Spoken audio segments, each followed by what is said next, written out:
Bismillahirrahmanirrahim. Allahumma sholli ala sayyidina Muhammadin wa ala alihi wa sahbihi ajma'in, amma ba'du.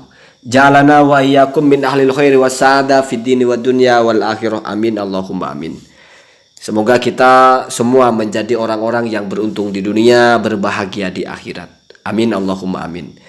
Sambil menunggu, barangkali mungkin suatu waktu nanti Kiai Haji Imaduddin akan membuat tanggapan kepada risalah yang resmi dikeluarkan oleh Robitoh Alawiyah ini dalam rangka menyatakan bahwa nasab Ba'alawi adalah sahih, berarti membantah Kiai Haji Imaduddin, walaupun secara judul tidak menyebut ini untuk membantah Kiai Haji Imaduddin. Maka saya akan sampaikan beberapa tanggapan di satu poin saja karena ini sangat penting, yaitu tentang apakah benar kitab Asy-Syajarah Al-Mubarakah yang menyebut putra Ahmad Al-Muhajir hanya 3 itu benar-benar karya Imam Fakhruddin Ar-Razi. Kenapa ini penting? Karena ketika Kiai Haji Imaduddin menjelaskan penelitiannya merujuk kepada kitab Asy-Syajarah Al-Mubarakah dan dinisbatkan kepada Fakhruddin Ar-Razi. Begitu juga Syekh Audah ketika menjelaskan batalnya nasab Ba'alawi juga berbasis kepada kitabnya Ar-Razi yang berjudul Asy-Syajarah Al-Mubarakah. Kalau terbukti ini bukan kitabnya Ar-Razi, berarti referensi mereka termasuk referensi Kiai Haji Imaduddin itu cacat secara ilmiah, salah alamat. Itu sudah celah sekali itu ya. Bagaimana disebut ilmiah, rujukannya saja salah alamat, kan begitu. Kemudian di sini ada 3 hal yang menjadi indikasi bahwasanya sepertinya kitab Asy-Syajarah Al-Mubarakah itu bukan karya Fakhrul Razi. Itu sudah bahasa halusnya. Kalau bahasa kasarnya, ada 3 bukti yang menyatakan bahwa kitab itu bukan karya Fakhruddin Ar-Razi. Yang pertama, ini sudah sering dibahas oleh para YouTuber ketika mengatakan Asy-Syajarah Al-Mubarakah itu bukan karya Ar-Razi. Apa itu? Ternyata para ulama ketika menjelaskan tentang Ar-Razi itu tidak ada yang menyebut ada kitabnya Ar-Razi yang berjudul Asy-Syajarah Al-Mubarakah. Jadi biasanya ulama itu ketika menjelaskan ulama yang lain disebutkan lahirnya kapan, wafatnya kapan, gurunya siapa, muridnya siapa, dan yang terpenting karyanya apa saja. Ya, misalnya ulama-ulama Syafi'iyah, ini kan masuk Syafi'iyah, ada Tabaqatus Syafi'iyah, ulama-ulama Syafi'iyah pertingkatan atau dari masa ke masa. Lalu ketika saatnya menjelaskan tentang Ar-Razi, kok tidak ada di situ dikatakan Ar-Razi punya kitab berjudul Asy-Syajarah Al-Mubarakah. Bahkan yang lebih spesifik, yaitu di sini yang dimuat dalam risalah ini, yaitu misalnya Imam Az-Zarikli dalam kitabnya Al-A'lam, juga Ibnu Khalikan dalam kitabnya Wafayatul A'yan, yang berbicara secara detail tentang Ar-Razi, juga tidak menyebut bahwa Ar-Razi punya kitab Asy-Syajarah Al-Mubarakah. Sebetulnya kalau kita teliti membaca risalah ini, di poin ketiga, dalam risalah ini sudah menjawab poin yang pertama. Kenapa? Karena di poin ketiga dijelaskan bahwasanya kitab ini ditemukannya itu baru pada tahun 1418 Hijriah. Artinya abad ke-15. Sementara Az-Zarikli itu wafatnya tahun 1390-an. Artinya wafat di abad ke-14.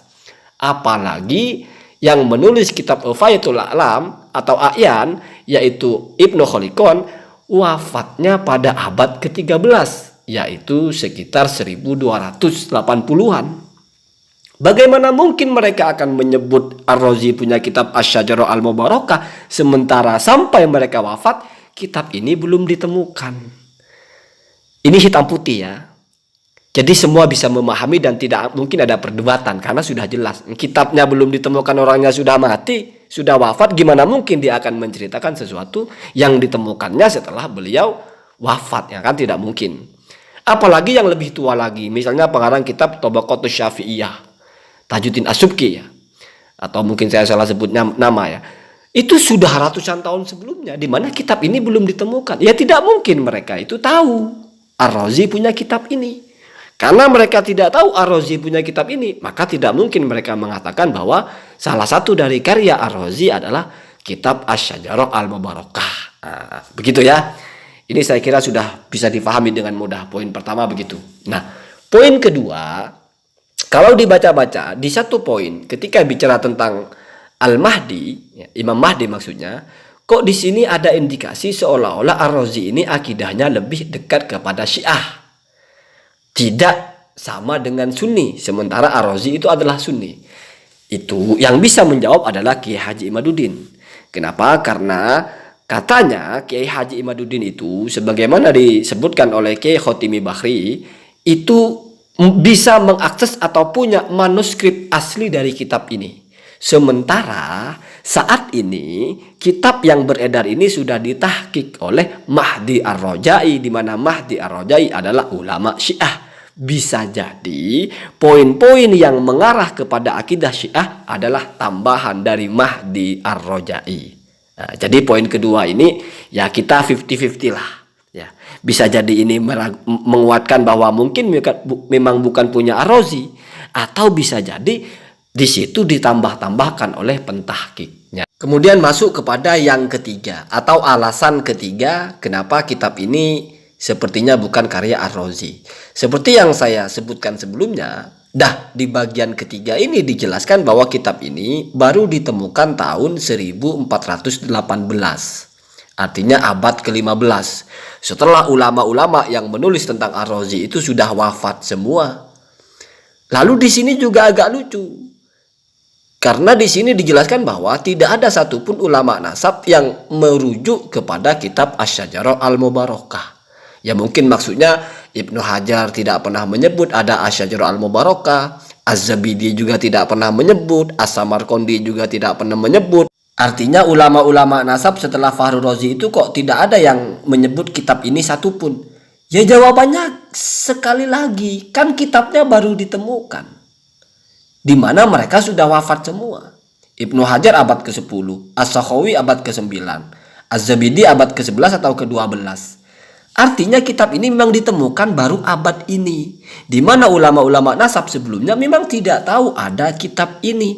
Tidak mungkin mereka merujuk atau menyebut nama kitab yang mereka tidak tahu kitabnya.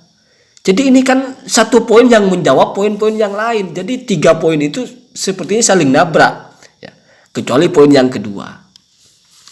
Kalau begitu berarti jelas kenapa kitab ini tidak pernah disebutkan oleh ulama. Berarti juga jelas kenapa ulama ketika bicara tentang Ar-Razi tidak pernah menyebut Ar-Razi punya kitab ini. Karena kitabnya belum ditemukan. Nah sekarang pembuktian kalau kitab ini adalah karya Ar-Razi justru ada di dalam kitab ini sendiri. Yaitu dalam kitab Asy-Syajarah Al-Mubarakah.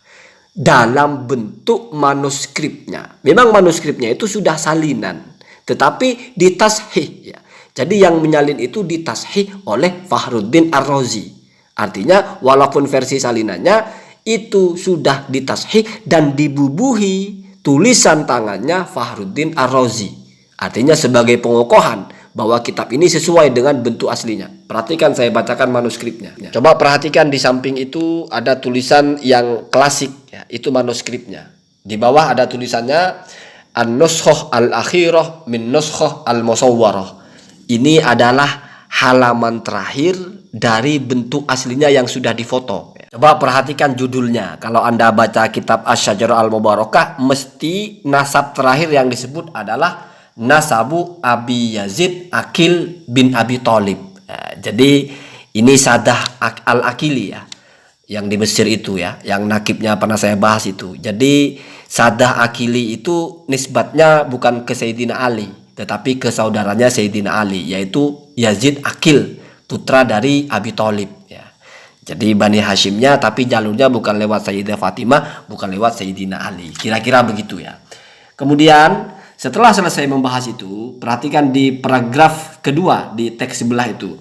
Wa hadza akhiru hadzal mukhtasar fi ansabi at-talabiyah.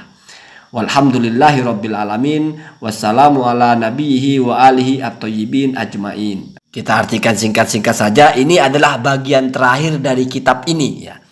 Kemudian ada di situ waja'a fi akhiri nuskhatil asli, dan di dalam salinan yang asli. Jadi salinan, nuskhoh itu sudah salinan. Artinya bukan teks aslinya Ar-Razi, tetapi memang disalin ulang tapi masih dalam bentuk manuskrip ya, seperti yang di sebelah itu. Apa yang ada di situ? Ma hadza lafduhu, apa-apa atau sesuatu yang lafadznya adalah atau bentuknya adalah kutibat hadhihin nuskhatu min nuskhatin. Naskah ini atau salinan ini ditulis berdasarkan salinan sohahaha yang telah disohihkan Al-Imamu Fakhruddin Ar-Razi, oleh Imam Fakhruddin Ar-Razi, ya. Musannifu hadhihin nuskhah, yaitu yang mengarang salinan ini. Artinya yang isi dari salinan ini adalah karangan dari beliau. Jadi ada orang menyalin tulisan Ar-Razi, tetapi salinan itu sudah disohihkan oleh Ar-Razi itu sendiri. Bahkan wa kataba ala dhuhriha bi khattihi, Ar-Razi dalam salinan ini juga menambahi tulisan, ya, di judulnya atau di halaman depannya, ya, bi khattihi dengan tulisan tangannya, bihadhil ibarah, dengan ibarah berikut. Itu ada di manuskrip sebelah, ya. Saya baca yang sudah ditulis dalam versi Arabnya, dalam versi tulisan yang lebih bisa dibaca, ya. Apa tulisan Ar-Razi? Hadzal kitabul musamma bi asy-syajarah al-mubarakati qara'tuhu ala sayyid al-ajal al-alim al-muhtaram al-adhar Syamsuddin, ya, atau Syamsuddin Majdul Islam Syaraf al-Itrah, ya, Ali bin Syaraf Syah bin Abi al-Ma'ali adamallah atau adama majdahu.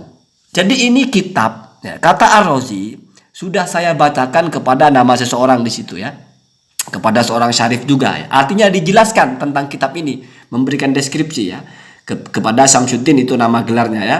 Kemudian Majdul Islam dan seterusnya. Kemudian wasami'a huwa hadzal kitabah, dan orang yang saya bacakan itu mendengar kitab ini, ya, bitamamihi secara utuh, ya.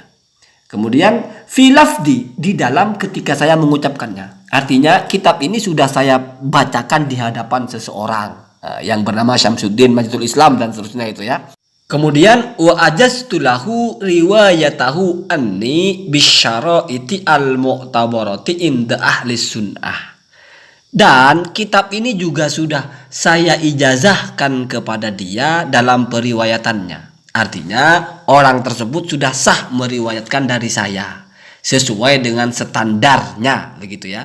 Al-mu'tabar itu yang berlaku inda ahli sunnah. Artinya ketika ada orang mengijazahkan sesuatu, syaratnya sudah lengkap, ya, sudah sesuai standar, sehingga orang yang menerima ijazah itu sudah sah untuk mengatakan saya meriwayatkan dari Ar-Razi, ya, kira-kira begitu, ya.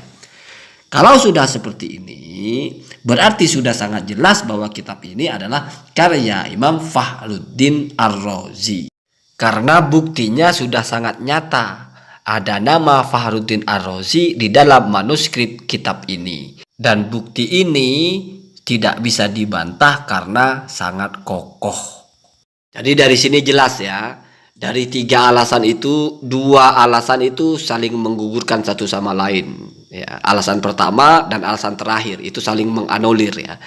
Kenapa? Kenapa tidak ditulis oleh ulama nasab? Ya karena baru ketemu ketika ulama nasab itu sudah nggak ada. Kenapa ulama-ulama yang menjelaskan tentang Ar-Razi tidak pernah mengatakan Ar-Razi punya kitab ini? Karena kitabnya juga baru ketemu setelah ulama-ulama itu sudah wafat semua, selesai, kan? Kalau bagian kedua itu interpretasi, seolah-olah ucapan-ucapan dalam kitab ini adalah punya Ar-Razi dan indikasinya akidahnya Syiah. Itu belum bisa dipastikan punya Ar-Razi atau bukan. Berarti ihtimal. Kalau ihtimal tidak bisa dijadikan hujjah, ya. Saqatul istidlal mal ihtimal. Pastikan dulu itu tulisan Ar-Razi. Sementara di satu sisi yang mengokohkan ini tulisan Ar-Razi adalah mantuk, ya, atau tertulis. Di situ ada nama Ar-Razi, ada tulisan Ar-Razi, ada ucapan Ar-Razi. Nah, berarti yang bertentangan di sini adalah, ya, versi yang mengatakan kitab ini asli, dalilnya atau petunjuknya adalah teks yang jelas. Sementara versi yang menolak ini kitab tidak asli punya Ar-Razi adalah adanya interpretasi atau adanya persepsi mengandung akidah yang mendekatkan kepada Syiah. Sementara itu masih ada kemungkinan itu bukan tulisan Ar-Razinya tapi tulisan dari muhakkiknya. Nah, kalau sudah begitu pertentangannya, berarti kita kedepankan yang sudah tertulis. Atau kalau dalam istilahnya itu mantuk, ya, mansus atau mantuk, ya. Kalau ada pertentangan antara pemahaman dengan apa yang tertulis, artinya secara tertulis nyata, tetapi kok ada pemahaman yang berselisih, maka yang dikedepankan adalah apa yang tertulis. Allahumma hdina hadasabil.